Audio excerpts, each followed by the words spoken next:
the container ship blocking the Suez Canal could be freed before the end of Saturday, the vessel's Japanese owners have said. Here's how to watch the action live.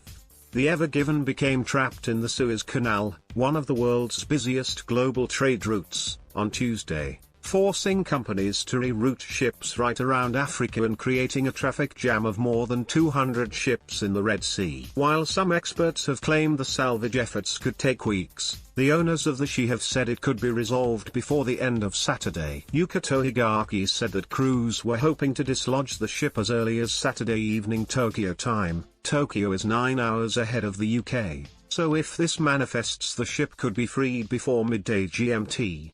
You can watch the progress of the rescue operation live. Mr. Higaaki told a press conference in Japan that 10 tugboats had been deployed to dredge the banks and bottom of the canal. He said teams were continuing work to remove sediment as of now, with additional dredging tools. Mr. Higaaki said, "The ship is not taking water. There is no problem with its rudders and propellers. Once it refloats, it should be able to operate. We are continuing work to remove sediment as of now, with additional dredging tools."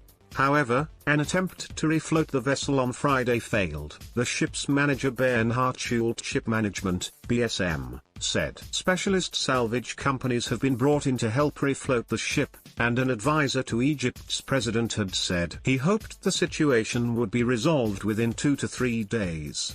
But some experts have said it could take weeks if the vessel's containers need to be removed. John Denham, president of the UK Chamber of Shipping, told the BBC that salvage teams could have to start the slow process of lightering the ship, removing its cargo. That would involve bringing in specialist equipment, including a crane that would need to stretch more than 60 meters, 200 feet, high, he said.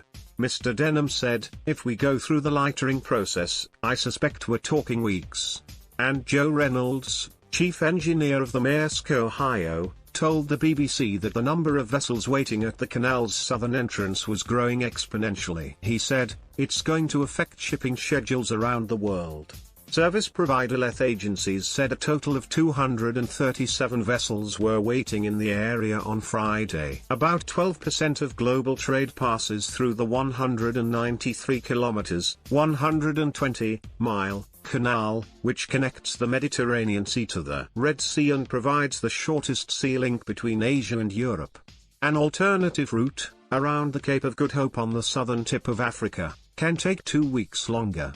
White House spokeswoman Jen Psaki also said the US had offered assistance to get the Suez Canal reopened, and that they were tracking the situation very closely. The Ever Given is 400 meters long, about the length of 4 football pitches, while the Suez Canal is just more than 200 meters wide. The vessel is trapped diagonally, making the canal totally impassable. The 200,000-ton vessel ran aground in high winds and a sandstorm that affected visibility.